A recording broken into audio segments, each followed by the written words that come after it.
Hujambo na karibu katika chaneli ya Habari Leo. Leo tunaangazia habari kubwa inayotokea sasa hivi. Mimi ni mtangazaji wako Fatima Suleiman na hapa chini ni ripoti kamili ya kile kinachoendelea. Tusikilize kwa pamoja.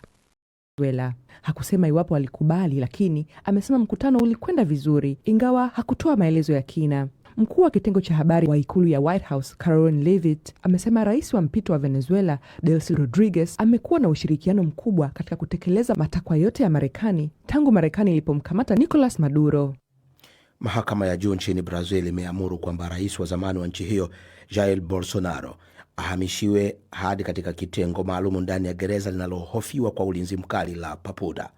Kwa sasa anashikiliwa katika mahabusu ya polisi kufuatia kutiwa hatiani kwa kujaribu kutengua matokeo ya uchaguzi wa urais wa mwaka 2022 ambao walishindwa. Kitengo maalum cha gereza kina jiko, eneo la nje la kibinafsi na kitanda cha watu wawili.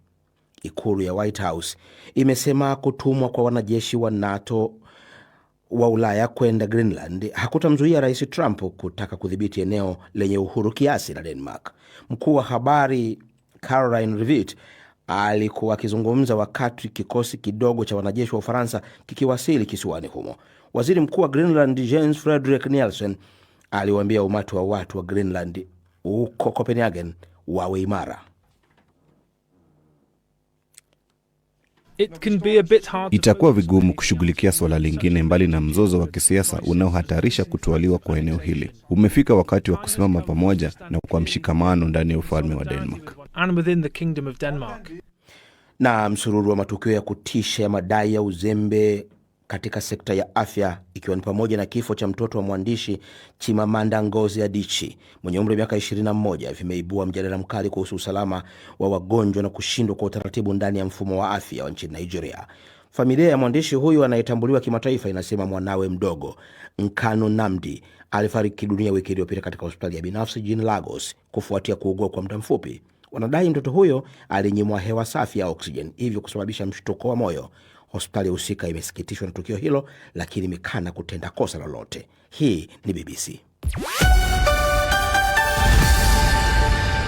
Asante Florian Kaijage kwa muktasari huo wa habari za ulimwengu. Msikilizaji, ni matangazo ya Amka na BBC haya kutoka hapa idhaa ya Kiswahili ya BBC, na inakutangazia kwenye FM na redio wa shirika mbalimbali. Ukiwa nchini Tanzania tusikilize kupitia Abud FM, CGFM na Classic FM. Kule nchini Kenya ni Count FM ambayo ni 90.3 pamoja na Nyota FM. Uganda Radio Lira, Radio Kitara kwa mradhi, na Radio Paidha. Jamhuri ya Kidemokrasia ya Kongo Radio Muungano Beni na Lizadel Radio. Internet ni katika bbcswahili.com. Matangazo ya pia yanakujia moja kwa moja kupitia ukurasa wetu wa Facebook. Msikilizaji, rambaza tu uandike BBC Swahili. Mimi ni Skola Kisanga. Rais Donald Trump amemshukuru kiongozi wa upinzani wa Venezuela Maria Corina Machado kwa kumkabidhi medali yake ya tuzo ya amani ya Nobel katika mkutano uliofanyika ikulu ya White House. Machado anasema hatua hiyo ilikuwa ni kutambua dhamira ya kipekee ya Trump katika kuunga mkono uhuru wa Venezuela. Phyllis Mwate na maelezo zaidi. Katika wiki zilizofuata baada ya majeshi ya Marekani kumkamata rais wa Venezuela Nicolas Maduro huko Caracas, Rais Trump amekataa kumuunga mkono Machado ambaye harakati zake zilidai ushindi katika uchaguzi wa mwaka 2024 uliokuwa na utata mkubwa kama kiongozi mpya wa nchi hiyo. Badala yake, Trump anashirikiana na kaimu mkuu wa serikali Delcy Rodriguez aliyekuwa makamu wa rais wa zamani wa Maduro. Msemaji wa ikulu ya White House Caroline Leavitt amesema kuwa rais wa mpito wa Venezuela Delcy Rodriguez amekuwa akishirikiana kwa kiwango kikubwa katika kutekeleza madai yote ya Marekani tangu Marekani ilipomkamata Nicolas Maduro. Baada ya kuondoka ikulu ya White House, Machado alizungumza na wafuasi waliokuwa wamekusanyika nje ya lango la jengo hilo. Nilimkabidhi rais wa Marekani medali ya tuzo ya amani ya Nobel na nikamwambia hivi: sikia, miaka 200 iliyopita Jenerali Lafayette alimpa Simon Bolivar medali yenye sura ya George Washington. Ilitolewa na Jenerali Lafayette kama ishara ya undugu kati ya Marekani, wananchi wa Marekani na wananchi wa Venezuela katika mapambano yao ya uhuru dhidi ya udhalimu.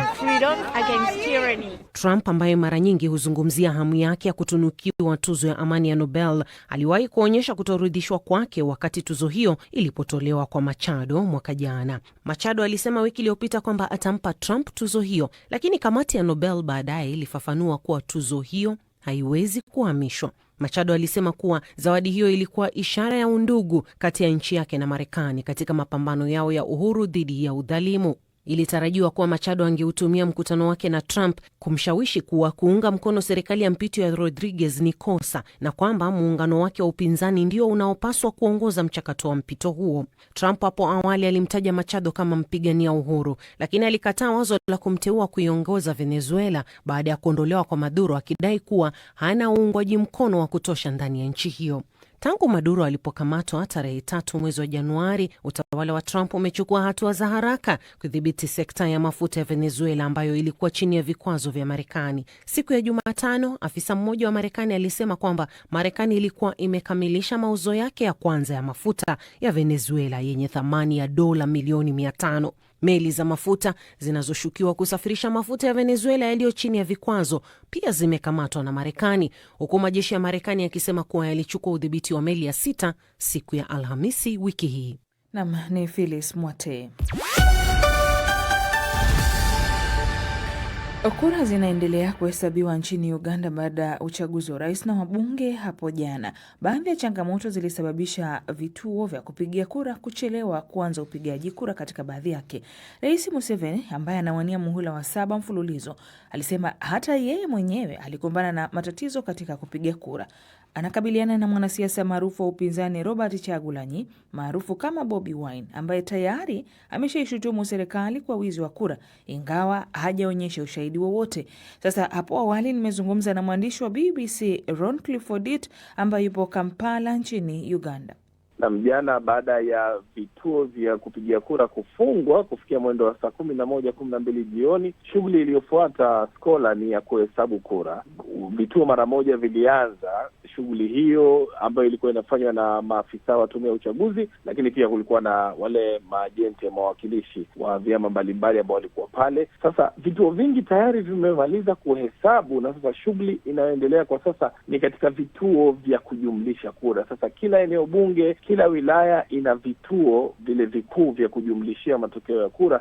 Sasa huko ndo kazi inaendelea asubuhi ya leo. Watu wengi wameshahamia vituo hivyo ambavyo sasa vinajumlisha matokeo, alafu yanatumwa katika kituo kikuu cha kujumlisha matokeo hapa Kampala ambapo tunatarajia matokeo kutangazwa. Na Odit, tunajua mapema Jumanne wiki hii serikali kupitia mamlaka ya mawasiliano nchini Uganda ilizima mtandao interneti. Kufikia sasa hali ya huduma ya utoaji wa interneti pamoja na mitandao ikoje hapo nchini Uganda? Hali bado si nzuri, Skola, kwa sababu bado hakuna interneti na unapata kwamba kuna baadhi ya maeneo, kwa mfano hoteli zile kubwa kubwa kama ile tunayokaa sisi, ilikuwa bado ina huduma za wifi kwa sababu wanatumia huduma hiyo kutoka makampuni yale makubwa ambayo ni makampuni ya kimataifa. Lakini kufikia jana usiku kama mwendo wa saa 6 usiku hivi, tulifahamishwa kwamba sasa nchi nzima hakuna huduma hiyo, hata hiyo ya wifi katika migahawa mikubwa na hoteli hizi kubwa, yote imefungwa. Kwa hivyo kwa jumla nchi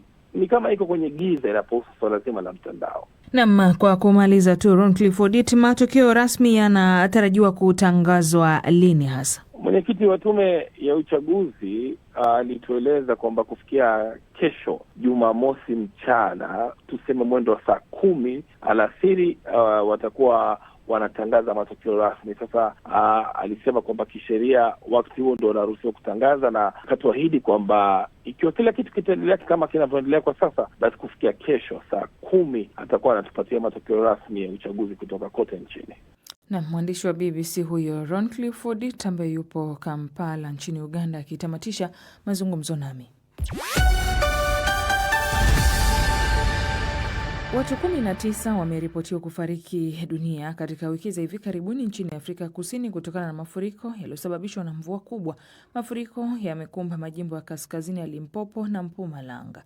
Rais wa Afrika Kusini Cyril Ramaphosa ametembelea jimbo la Limpopo kujionea athari za mafuriko hayo, huku jamii nyingi zikiachwa bila makazi na huduma za msingi. Zaidi na Nastaha Mohamed. Ziara ya Rais Cyril Ramaphosa itatumiwa na maafisa wa usimamizi wa maafa kutathmini kiwango cha mahitaji katika jamii zilizoathirika pamoja na kuangalia jinsi operesheni za uokoaji na uhamishaji wa wakazi zinavyoendelea. Jimbo la Limpopo ni miongoni mwa majimbo maskini zaidi nchini Afrika Kusini, ambapo miundombinu ya msingi kama barabara za lami ilikuwa haba katika baadhi ya maeneo. Sasa siku 4 za mafuriko zimeharibu barabara za vijijini na nyumba na kusababisha baadhi ya jamii kukatwa kabisa na huduma. Maafisa wanasema idadi ya watu waliolazimika kuhama makazi yao bado haijabainika. Shule na vituo vya afya katika angalau wilaya 2 zilizoathirika zaidi zimefungwa, huku hali ya mvua ikitarajiwa kuendelea hadi wiki ijayo. Mtoto mwenye umri wa miaka 5 amefariki kutokana na mafuriko hayo. Upande wa utalii, hifadhi maarufu ya taifa ya Kruger inayopakana na majimbo kadhaa yakiwemo Limpopo imefungwa kwa wageni wa siku hadi hali itakaporejea kawaida. Maafisa wanasema hatua hiyo imechukuliwa kama tahadhari ya kiusalama. Na asante na Steha Mohamed. Sasa tunakwenda kwake Jezi. We Jezi nambari ngapi Phyllis? 7. Mshambuliaji. Mshambuliaji Jerry nambari 7 mgongoni. Phyllis Mwote viwanjani. Anakwenda pale twende kazi. Naam, karibu msikilizaji. Sasa Barcelona imepambana mechi ngumu dhidi ya Racing Santander na kufuzu hatua ya robo finali ya Copa del Rey. Real Madrid waliondolewa kwenye mashindano hayo na Albacete wa daraja la pili siku ya Jumatano usiku katika mechi ya kwanza ya Alvaro Arbeloa kama kocha tangu alipomrithi Xavi Alonso. Vinara wa La Liga Barcelona nao walipata ugumu dhidi ya wapinzani wa daraja la pili hadi pale Ferran Torres alipopenya na kufunga bao katika kipindi cha pili. Lamine Yamal kisha alihakikisha ushindi huo katika muda wa nyongeza alipomalizia cross ya Rafinha kwenye nguzo ya mbali. Sasa Barcelona waliitawala umiliki wa mpira bila kupata nafasi ya kupenya hadi mchezaji aliyeingia akitoka bench ambaye ndio huyo Fermin Lopez alipotoa pasi maridadi iliyokatiza safu ya ulinzi ya Santander. Santander wanaongoza ligi ya daraja la pili nchini Hispania na wana matumaini makubwa ya kurejea la ligi msimu ujao kwa mara ya kwanza tangu mwaka 2012. Barcelona nayo ya Hansi Flick ilishinda fainali ya kombe la msimu uliopita dhidi ya wapinzani wao Real Madrid, lakini sasa watajua wapinzani wao wa hatua ya robo fainali siku ya Jumatatu. Kocha wa timu ya England Thomas Tuchel amesema Hiyo ndio habari kwa sasa. Je, maoni yako ni gani kuhusu jambo hili? Tafadhali acha maoni yako hapo chini kwenye comment. Na usisahau kusubscribe ili usipitwe na habari zingine kila siku.